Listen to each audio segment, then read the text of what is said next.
Welcome back, guys, to another video of Dragonjonz, and we just saw the last DLC in today, and my prediction was Blorp was going to win, but Sand proved that Dolls was still the best deck in the end. And I thought that Blurple would be able to take him out because they've been prepping for so long, and people know the matchup, like should know the matchup. But Zan still won, so it is what it is. Let's move on to set 12 now, guys. So I got a blue steel deck that I've been working on. All right, so we got Mulan as the one drop, 4 T-Pose, 4 Cinderella. We got 4 Angels, 4 Pete's, 4 Mirda, the new card. The new steel card is actually really good, really good. We got Area Sonic Warrior, 4 Goliaths, 4 Tinkerbells, 4 Sails, 4 of the 3 arrows. Should maybe be 3 because of 3 arrows, but we got 2 Tug of Wars. We'll talk about this in a few minutes. 4 Strength, 4 Bolts, 4 Let It Goes, and 3 Down into New Orleans. All right, so this deck really want to go turn 1 Mulan, right? And you discard 3 arrows, so that means you can open up spots to have other cards in hand, or you can get rid of Inkables if you got like 2 to 3 Cinderellas in hand while you're trying to find Ramp at the same time. But a curve usually is you want to go 1 drop, fix your hand into a Tipo, which you can then go to Cinderella, and then you can drop any of your 6 drops, right? Depending on the matchup, you can go Cindy into Ariel or the Goliath, and then you can sing Bold. But the real reason why we're playing this deck, guys, is because of Merida. So what you want to do is you want to go Tipo into Cindy, and then turn 4, play Merida, and then if Cinderella survived, you can be able to sing He Hurled His Thunderbolt, or saying Strength. And once you have Merida on board, Strength does, usually we play 2 Strength in the Blue Steel Allies deck because we usually have like 2 characters out the whole time when 2 damage was not enough. Even when we had 3 was not enough when they have like 5 bodies, or Angel resist, Rhino resist. But now we can go through the resist with Rhino, right? We can go Merida on 3, and then same Strength, deal 5 damage. 3 plus the extra 2. So we're taking out Rhinos, we're taking out Angels with no cards in hand, we're taking out Tinkerbells, taking out Goliaths, taking out Pete's. It'd be strong. So we're taking out mostly everything that's relevant to meta, Elsa's, Genies, all those things that we really hate to see versus Blue Steel. Okay, so Merida has been really strong. But then there's another line where you can go Tipo or Cell into Angel, discard a 3 arrow to get rid of one of the guys, and then you play Merida, pick it back up, so you never lost a card, and then you can sing Strength or Bolt to do 6 damage or something with Angel, and then next turn you play Goliath, sing another song, and just be like, all right, draw more cards, I wipe the board. Then the deck's really good versus any mid-range. But I think I'm going to struggle versus control decks because we like have all the answers for all the mid-range and aggro decks. But then if we play against something like blue-red or blue-yellow locations, they both whites can really mess us up. But there's another line I want to say. We got Tug of War, right? Tug of War deals 1 damage to each opposing without evasive, and 3 damage to each opposing with evasive, right? We play Merida, and then we like saying Tug of War. Not saying it, but cast Tug of War. We can do 3 damage to everybody with no evasive. That's like a grab your swords or something with 3 damage to board wipe their guys. It's pretty good. I played a couple of games with this. I only lost, 1 game because I missed ramp, and then I just fumbled, and I think it was playing against Blurple.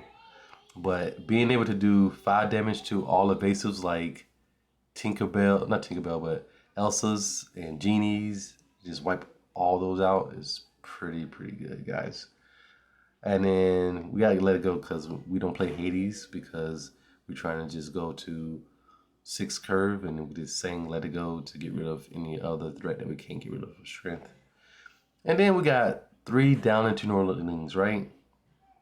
So the reason why we playing down to New Orleans is because we want to go Cindy into a 6 drop like Tinkerbell, do one damage to everything, and then Tinkerbell can sing down New Orleans, put another Tinkerbell in play, or a Ariel, and then we can just like sing Strength or Goliath, anything. The best thing I want to do is sing down in New Orleans, put in Merida, and then once Merita's in play, I pick up 3 arrows, right? And I haven't used my ink yet, right? So I got 6 to 7 ink, and then I could be like, all right, well, I picked up 3 arrows out of the graveyard. I can just cast it with my ink, and if I got 2 of them, I just board wipe them. Or I could play Merita and just cast Tug of War, you know, and wipe the board. So it's like a lot of things you can do, especially when you're playing characters for free with down New Orleans. And I'm pretty sure I'm gonna make this work, so we'll see how it goes. I've been playing on ladder a lot. It's been really good. Like playing against toys. Toys cannot stop you. Playing against like red purple, they cannot stop you. Play against purple steel. Merida's just 3/5 is big body and they just can't stop you. And once you get Ariel online too, it's just like you just clearing boards for days. It's just nothing they can do. But then if you play against blue yellow control or other decks, I beat purple yellow control, you know, because I know they're gonna board wipe me, so I just put my guys to the battlefield. I quest it, I wipe their board, and then once they got to 7, I just hold Goliath in hand, and I just like they like board wipe me. I like play Goliath, play another guy, draw 2, and then they do it again, and they like play another Goliath, or I play down in New Orleans, get another Goliath, and then just be like, all right, draw 2 more cards, and they ran out of cards, and I just won. But moving on to the next deck, that's the blue steel. Here's my favorite, blue red. Every set we try to make blue red work, right? We go try. And I actually found I played like 20 games with this and I only lost 3. One was to Eversteel, Hyper Aggro. They had a good opener and it came down to top decks like it usually does. And you can't stop them from playing a character, passing turn, and then they get 18 and you get to answer it every single turn. And then you lose that way. That's why I play Pirate's Life, but sometimes you just don't get what you want to get. So all right, we got 3 Liquidator, 4 Tipo, 4 Cinderella, 3 Kita, 3 Moana, 4 Pete's, 3 Copper, 4 Moana, not Moana, 4 Maui's, 4 Kitas, 3 Leviathans, and then we got 4 Inner Strength, 4 Develop, 4 Cells, 4 Visions, 3 Firefly Swarm, 2 Time to Go, 2 Spooky Sights, and 2 Pirate's Life. All right, so let's highlight some of these cards. The Liquidator is on the play, we don't lose. Okay, so we just like ramp and then start doing that thing and then take over the game. But when we're on the draw, aggro can beat us, so we want to play Liquidator to slow them down while we're doing that ramping thing and then take over the game. And most time we go turn 1 Liquidator, they don't quest at all. They just be like pass. And I'm like, okay, well, I'm gonna ramp, play the big things, and you still haven't quested yet. And then we do quest, we Liquidator still gonna take something out. So it's just all about stalling. So we're playing 3 Kita for the shift line. So what we try to do is go Cindy into Kita, which put us up at 7 ink. Because we go after play Cindy, go to 6, then play her ink again, go to 7, and then untap and play this shift line, and then we go up to like 12 to 13, depending if we hit. So turn 1, we want to hit Inner Strength, like draw a card, or develop. Develop power better, and you go develop. Look at the top 2 cards. You want to get another cantrip or visions, and then you just be like, all right, sell, develop again. You got 2 cards in the graveyard. Now it's 3 because you sailed. And then you untap, play Cindy, and ink a card, ramp to 6, play Kita, and then you can visions to find the big Kita because you got 2 more ink left over. And then you go up to 7, and you untap, you shift, you go up to 13 ink. And then it's time to start dropping the Leviathans, Maui's, a P for more card advantage. Time to go to draw 2 more cards. So you play against aggro, you spooky sight them. And then you take over the game. So to get Leviathan to trigger, right, you want to try to hold any of these 3 cards, visions, develop or inner strength, or even time to go, because time to go resolves and then you can do it the same turn because you got 13 ink, right? So you just be like, all right, time to go, my Cinderella. I draw 2 cards, play Leviathan because 2 cards went to the graveyard and wipe their board. And then after that, you just quest for 3 with a 10/10. If they're not playing blue, they're not getting rid of it. Unless they play yellow too, because they get board wipe. But most decks not playing the board wipe. So, and Firestorm has been really good, guys. Like, banishing genies, banishing anything off of it is pretty good too. Like, turn 2, not turn 2, but turn 4, I can use Tipo to challenge something. It dies, and that'll develop into Firestorm to get rid of a threat that I need to get rid of. And Copper is in here because right now, this is going to be the next deck I show you. But right now, there's a lot of blue-yellow decks that's running around playing the location. And its location is 7 willpower, really hard to get rid of. And if you play like Maui Shark, you can get rid of it, right?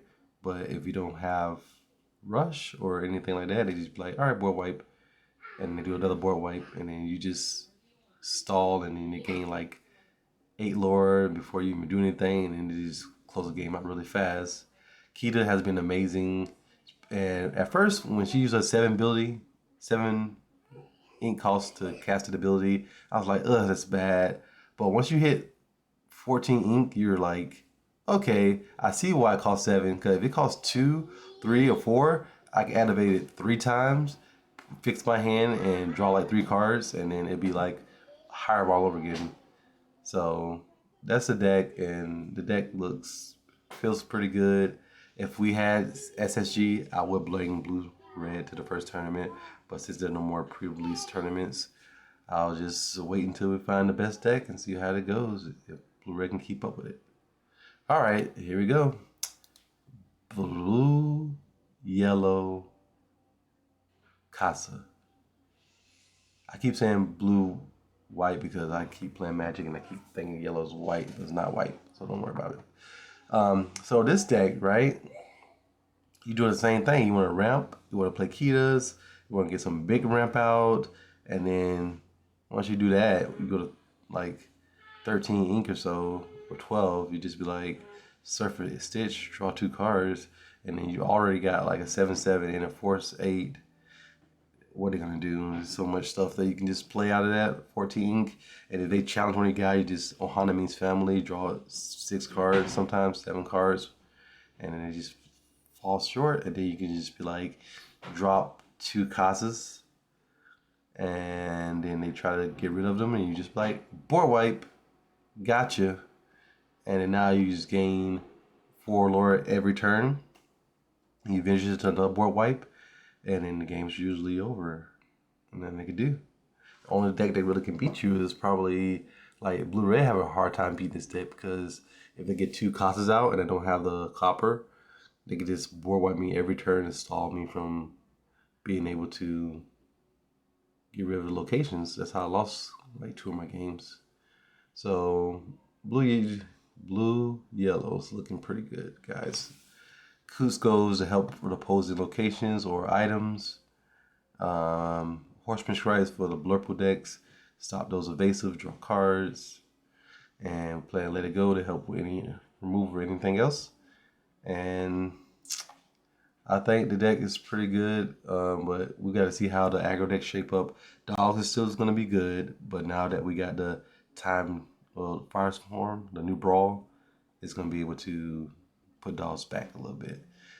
And if you really struggle with dolls, just play 3 Spooky Sites and then you just not caring about them no more. But other than that, guys, the 3 decks I would play at the first tournament I go to, but that's probably going to be way deep in May, and like the May 17th is the first tournament I got to go to. So thank you guys for watching. Thank you guys for supporting me on Patreon. I will be testing more Patreon. I got to go to Affinity though, because we got standard local tournaments, but now we should start be doing Affinity because I got DLC in Affinity and I want to win a 3rd Golden Mickey. So thank you guys for watching. Like, subscribe. I'm going to try to do more videos, and I'll see you guys next time.